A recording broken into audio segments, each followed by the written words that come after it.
Making movies is hard. As someone who played with Barbies, Here we celebrate. it's one of the best action sequences ever recorded. Turn the sound up and just blast the hair right off your nuts. Hey everyone, welcome back with We're another back, episode. baby! I'm We're Dennis. back! That's George. Hi, George! What are we talking about today?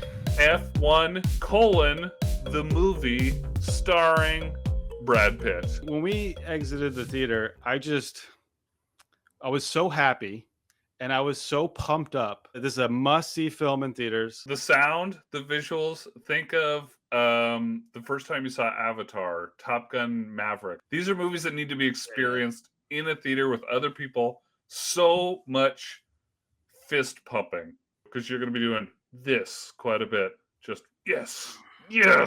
There were some incredible reactions that I was hearing around me when things were happening in the movie, specifically, with the big crash. They were so locked in, and that was my second time seeing the movie, and I was like kind of listening, and this person was just like, I don't know, like jaw dropped in that moment. It was so cool. What blew me away more than anything was the actual racing footage and how real it felt and how invested I was watching like Brad Pitt just do this, which seemingly on paper sounds boring, but I was so just like in it and gripped, and the camera angle from low on the street, like I was all in. I loved it so much. And what I cheered the most at was when they would say like such corny stuff like Plan C is for chaos. I was just like, yes, it is. Do it, Brad. Come back. Yeah. I mean, it was so good. And it reminds me of seeing like our favorite, a Tom Cruise movie. I was just like, this is what movie stars do. I know you told me he didn't drive F1. It was like F2, but whatever. He like is in the seat. You could tell he's not like riding passenger as someone else drives. Like this guy is driving. All these people are in it. Real footage. I loved it.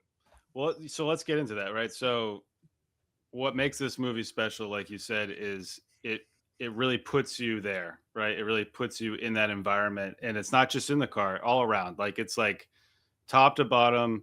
F1 went all in on this movie. Formula One went all in on this movie, and they just said, we're giving you all unprecedented access, to make this thing. And that means they're getting footage at races. They're having crowds. I would love to know how they balanced in the edit, like real raw footage versus setup stuff. Because I know they did set up stuff. Like Brad Pitt was telling a story about how they had a scene and they were racing cars, and like Hamilton was one of the racers and Brad Pitt's one of the racers, and they were doing like a set sequence. And like you just said, Brad Pitt was racing. He wasn't driving the F1 car, but he was driving this thing of another level of that, the F2, which maybe is a training car. So like they were still doing that. They were still putting the characters in these sequences and trying to capture it for real. As someone who's never really been an F1 fan, they got me by the balls now, and I'm like all in on this. I even watched a race last week. Oh my God, you're an F1 fan now? I'm in, yeah. And I think two things, right? One is like I appreciate F1 just saying, here's all the access, go do whatever you want to do. And they have Joseph Kosinski, who did all that with the Navy for Top Gun, right? And now he's doing that with F1. So you're in good hands there. But then the second thing is like, holy Tom Cruise with like the strategies, like every little strategy that they had to do throughout the races. Like I knew nothing about that. Like, is that real? I don't know. Well, I mean, the strategy behind tires, like when to use certain tires, when it's raining, when it's dry, right. Hard, soft, hard, medium.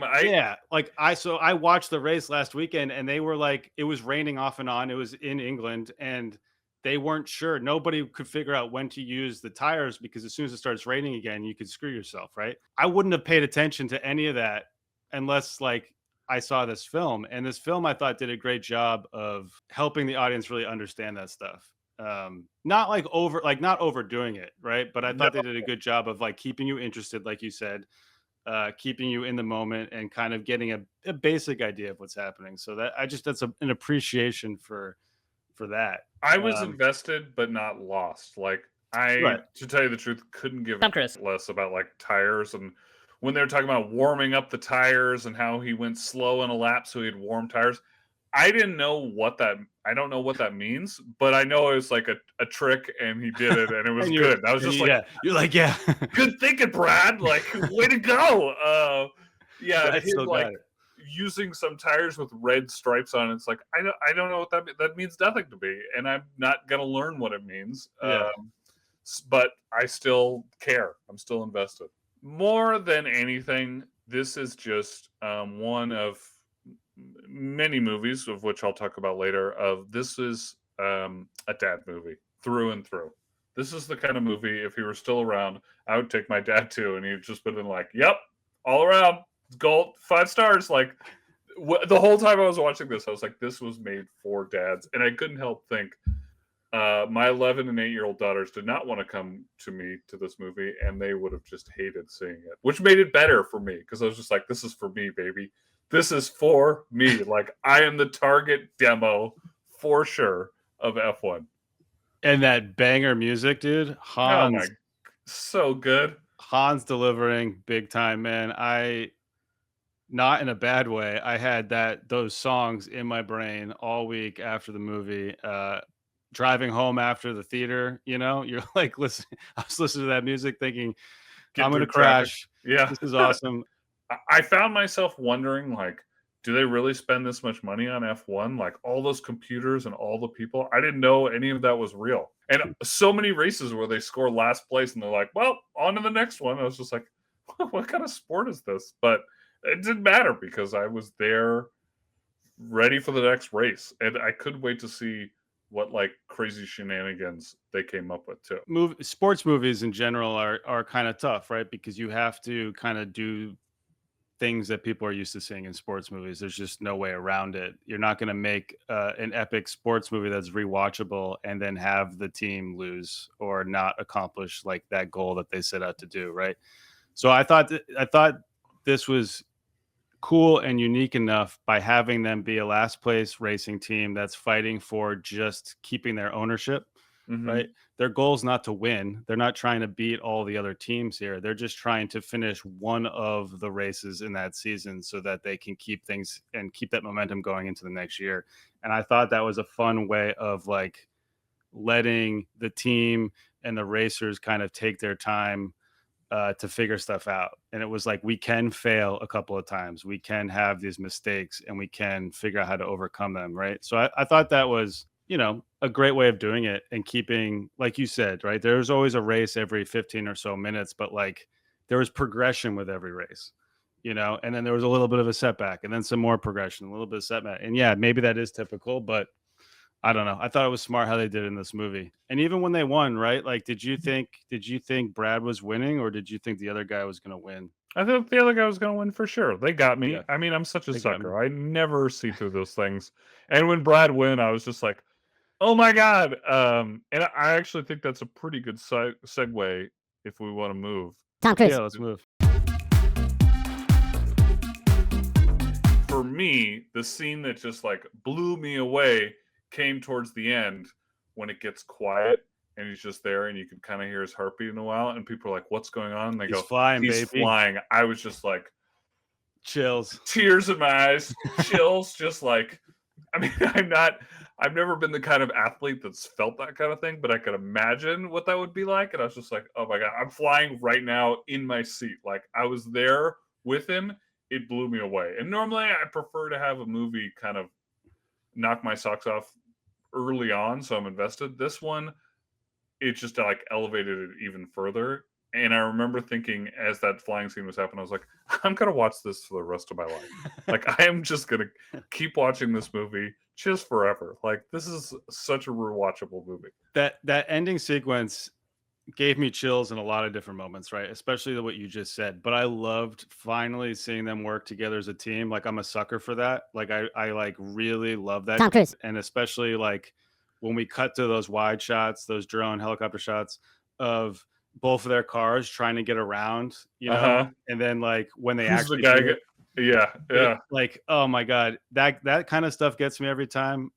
So that literally that whole sequence, and then what was special about Sunny Hayes flying was I think they saved it. I can't confirm. I tried to look for it when I saw it a second time, but they cut to a shot on the front of his car that just had nothing. It didn't have a piece of the car in frame, right? It was just like an empty shot. And, Oh, yes. and it was just Uh-huh. the road, and that's it, right? His POV of the road, but you don't see his hands driving, you don't see a piece of the car. It's just like flying. Yeah. And I feel like they could have used that shot anywhere else in the movie, and they purposely saved that angle just for that moment. I feel like it made that moment even more powerful. I do have to say though that the crash though, just the way people around me reacted, the whole like build up to that was another moment in the film. You think things are clicking, you think they're working together or they are working together as a team finally, Yeah. right? And Brad's doing everything in his power for the kid to win, and the kid makes a questionable call, but going from that holy crap, they're going to do it, to the tragedy that happened. And then, like I said earlier, the reaction of the people behind me that were like, you know, leaning I was more forward, jaw surprised dropped. when they pulled him out. I was like, he's not like I a was like, this potato. dude's dead.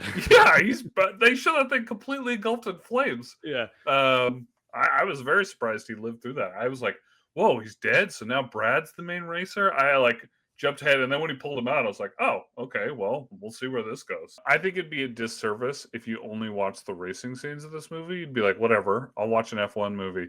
And so the rest of it, the human story, which in my mind is second place to the racing, but they build off each other, because if it was just the human story, I'd be bored, and if it was just the racing scenes, I'd be bored too. But together, I'm just all in. I'm there. I'm on the race. It's the type of movie we need always. It's the type of Always movie that's bring us together. is important to have right now because it does bring a team together. It does bring people together. And there's so much, I think I told you this, the other day, but there's like so much darkness in the world. And we're being hit with that all the time, whether through social media or the news or whatever. It's just fun to like go to a place, right, with a movie and to be positive and to show us this journey and just to feel good about it, right? So like And to fly, baby. Just fly. fly. We're flying, baby. LFG, we're It's like you flying, and me baby. when we record this. I'm just like, oh, where is he right now? I'm Yeah. flying. There is one shot though in the racing scene where like towards the end, and I can't really describe it, but it's like when both cars are going after Hamilton and the sparks are flying off the Oh, back of them. what was that? Is that normal? I think so, yeah. I noticed that there's just sparks. I was like, It's oh, the car's gonna explode. That happens no, all the no, time, I guess. I'm pretty sure that happens. But the crazy shot that I don't know how they did was when Brad wipes out when he's doing that trial run. The first Uh-huh. time he gets to the track, and you remember how he crashes? Yeah, yeah, yeah. His car spins into the middle. Uh-huh. Next time you watch the movie, watch that shot, okay? Because the car crashes and then they cut to an angle where the camera's on the middle of the track. The car hits the side, spins, and comes right up to camera and stops. And it's Brad's face in the car. What? So, got to be some sneaky combination of a real shot and CGI, but I don't know how Do you they think they pulled were that off. just filming and he crashed and we're like, that's it? Yeah, Done. yeah, done. No That's more takes. perfect, Brad. We're gonna leave this camera in the middle of the road and just hope you don't run over the guy. For me, it's a series of shots, and it goes back to what I was talking about with like just movie stardom. And it's during the credits. And it's literally just Brad driving around Baja, having a blast with a beautiful smile on his face, sand blasting. It's not even showing the car. It's literally just showing someone driving, and you're like, Yeah, I had feel a like I huge have smile to on do my this face. now. I was like, Brad, you're so cool. I have I to want be to there. hang out with you. I want to be in this car. Like, I want to drive too. Like, I just vibes, man. He's vibing Another hard. fist pump. I was just like, get it, dude. Like, way to go. Did you knew he was going to the Baja race though when he walked away after the championship, right? Do you remember like when he took out the article or whatever, the newspaper No, article? no, Yeah. I'm a bad. Oh I'm yeah, not you good have a with that bad 'cause memory. I have the memory of a goldfish. Who's it from? This is from Jill. Jill. Yeah. Jill H. You know a Jill H? This is Got a for couple you, ex Jill H. girlfriends out there. It was Jill H. Uh-oh. Uh, I'm sorry. she writes very simple. Sequel, yay or nay? Question mark. Well, thank you for the segue, Jill, because of course I want a sequel. I want Tom Cruise in Baja just watching his face. Excuse me, Brad Pitt in Baja. Just watching his face, and fine. I already threw it out there. Might as well have it. Tom Cruise as well. Double Trouble. Throw in Matt Damon and George Clooney, and like take all the money I own. I want the Ocean's 11's crew racing in Baja, having a good time for 2 hours. I'm in. Sequel done. All right. So I saw Joseph Kaczynski spoke a little bit about this, and he said it would be pretty nuts to take Tom's Days of Thunder character, give him some sort of history with Brad's character, and then have them, I don't know if it's teaming up or competing in a sequel, but that's like Hollywood, holy what are we shit. doing? Make this movie now.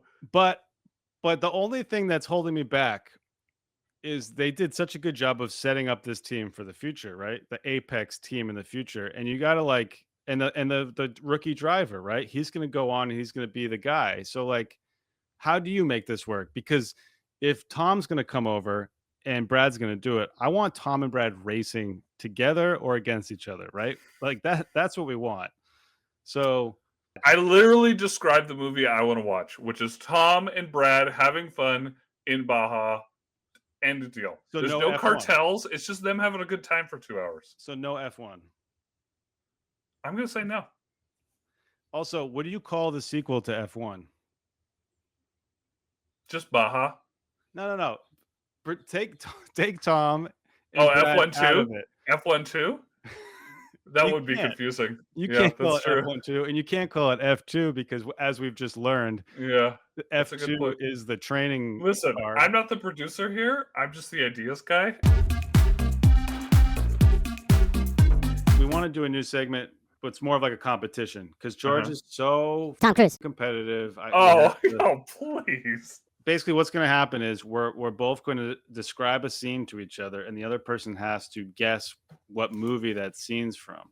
Director too? No director, right? Just the movie. Just the movie. Okay.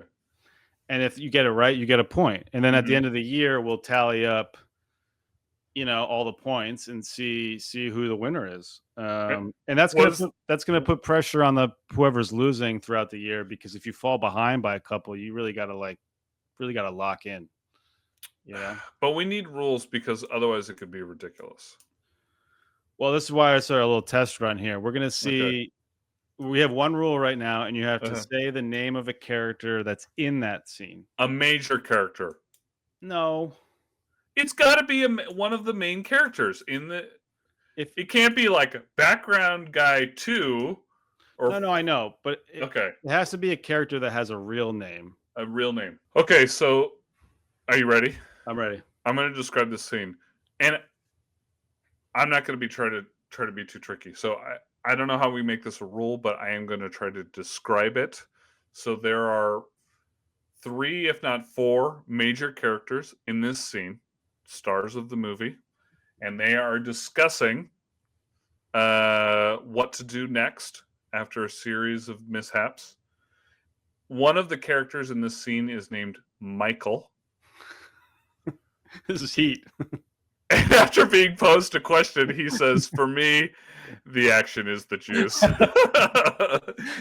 baby, you got it. You got it. So my film. Name before time. You got it.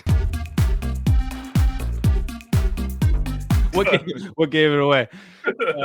Okay, so my scene involves a road, feet. Okay. A character's name is Sharon. Okay. In a movie theater. Well, what do you mean in a movie? You saw it at a movie theater? No, and a movie theater. What? I have Mad Max? I don't know. Feet. Sharon? Feet? Is this a Quentin Tarantino film? Yeah. Well, she doesn't have a character's name in Kill Bill. She's just the bride. Sharon. This person is going to watch a movie. Oh, is this Once Upon a Time in Hollywood? Yeah. Oh. Sharon Tate. Ah, there it is. What we discovered during this movie. Yours was too hard. Mine was movie way chat was that you just don't have a good memory. So That's maybe very true. You're gonna have to do better. You need to do better. maybe You this thing is just not for you. That's our music. Boop, boop, boop, ba-doop, boop, ba-doo. Don't take that bored look off your face, please. These are Slop 10 dad core movies. Mm. Dad core movies. The reason I brought this up, my dad had a top 10 of these. I mean, I don't know what they were, but there was a series of movies that he watched, and here's like what I mean when I say dad core movie. Not for every dad. These are specific normally to just think of like your dad growing up. Sometimes they get strangely emotional watching these movies. Like you'll look over, and I saw my dad crying sometimes watching Bridge Over the River Kwai. He'd love that movie, and he'd just like start crying, and I'd be like, I don't get it. Watched it over and over again, typically around the holidays when they do want to be around family, uh, and their kids don't really get it. So all those things were true for my dad's movies, and now I have my own. So my dad's movies were Cool Hand Luke was like number one, Bridge Over the River Kwai were Eagles Dare, Dirty Dozen, and Field of Dreams. Those were the 5 movies that he watched so many times that, like, I don't know. I've seen them, but anyways, are you ready for my list? I'm ready. Okay, you get what dad core I movies get are? it. I'm ready. Number 10, Taken with Liam Neeson. No. What do you mean, no? That's such a dad movie? He is a dad trying to get his daughter back. No. What do you mean, no? No. This is a slot 10 list. This isn't a D-bone list. All right, keep going. What do you mean keep going? Listen, it's Liam Neeson going on a tear, just killing people in a When that movie ridiculous came out, fashion. people weren't saying this is a dad movie. That movie, people were going to see that It's a movie. dad movie now. Okay, number 9, The Equalizer with Denzel Washington. No, don't give it that look. Again, maybe it's a mid-tier movie, but I watch it over and No, over I'm and not over again. knocking the movie. I'm knocking your list. I love know, me some I Denzel. feel like you do this every time. Okay, you want number 8? How about this? Maybe you'll agree with this. Good Will Hunting. Yes. Dad movie through and through. Okay, now I'm getting number 7. Enemy at the Gates. Yes. That A is one. sniper who does not relocate. Yes, so Okay. good. Number 6. You have to agree with this one. RoboCop. It's a good one. I love it. By the way, not a movie to show the children. There's a tremendous amount of nudity, cocaine, and blood within 5 minutes of that movie starting. I was like, oh god. Okay, you'll agree with this one. Number 5, Tombstone. Oh yeah, That's a dad. absolute. Yeah. Absolute dad. Okay, so Yeah. now you're on board. Now we're cooking. Yeah, yeah. Still Taken is up there. How dare you? No way, Taken is not on this list. Okay, number 4. You're not gonna like this one, but I don't care. It's a dad movie. There Will Be Blood. No. This movie is considered a masterpiece by many, and it's high on a lot of So does the all-time lists. Dirty Dozen and Field of Dreams. That's a masterpiece, people say, but it's a dad movie. I think it is. Yeah, but I think Field of Dreams is a masterpiece, but I also think it's a dad movie. But I don't think There Will Be Blood is a dad movie. You don't think it's a dad movie? Not at all. I can't get my wife or kids to sit through more That than doesn't 30 mean minutes it's a of that dad movie. movie. That just means I it's told a no. PTA movie. How dare you? Whose list is this? I gave you 3 reasons that these are dad movies, and you're just all over like you always do. Every single time I make a slop 10, you're just like, nope. All right, Terrible. keep going, keep going. All right. Number 3, The Hunt for Red October. Oh, That is a dad movie, right? Yeah, right. Look, you're laughing. See, some of this list, you're on board. Automatic, yeah. Okay, number 2, this might be for me. It's gonna be Armageddon. I love Armageddon I so have a much. secret love affair with Armageddon. Okay, are you ready for number 1? You have to agree with this because this is the most dadcore movie ever made. Ford versus Ferrari. Number 1. No, how dare you? The Number 1? The entire last hour of that movie is just a race. That's all it is him just racing for an hour. It's so dad, it's out of control. No way. That movie's not even that movie is a great movie. I love that movie, but It's a dad movie. it's not on a top 10 dad movie list, sorry. It's number 1. All right, take us out of the show. Like and subscribe, please. Thanks for watching, Mom. We'll be back. We're gonna be a little more regular now. A little more regular on the reg.